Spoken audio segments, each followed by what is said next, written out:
Good day, sir. Today we will explain about International Code of Signals ICS of Annex 5.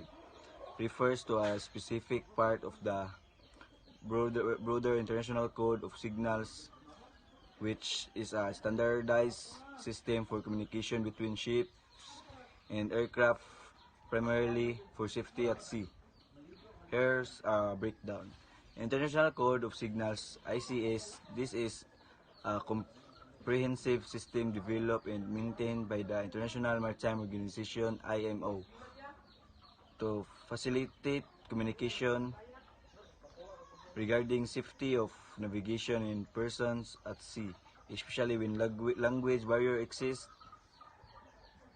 It uses various methods of communication including flag, signals, flashing lights, Morse code, sound signals, siren or whistle,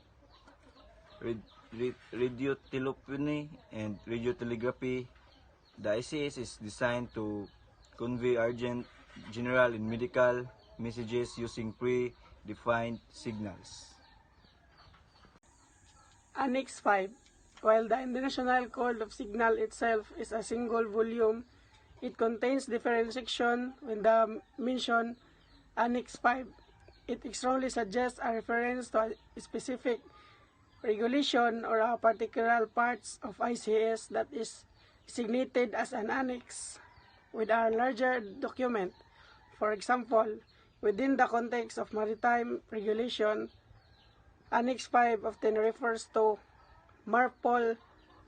Annex 5 Regulation for the Prevention of Pollution by Garbage from Ships. This is highly significant. Annex 5 with the International Convention for the Prevention of Pollution from the Ships.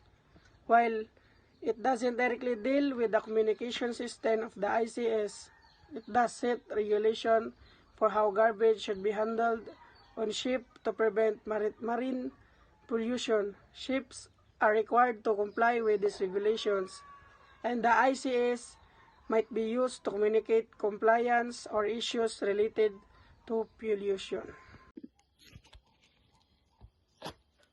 Without further context, it's difficult to pinpoint the exact Annex 5 you're referring to as the ICS itself does have a commonly referred Annex 5 as a chapter within its own structure. However, given the context of maritime safety and communication, it's most likely that Annex 5 is a specific regulatory document or part of a larger convention that represents or authorizes the International Code of Signals for a specific purpose, such as pollution prevention or other operational aspects.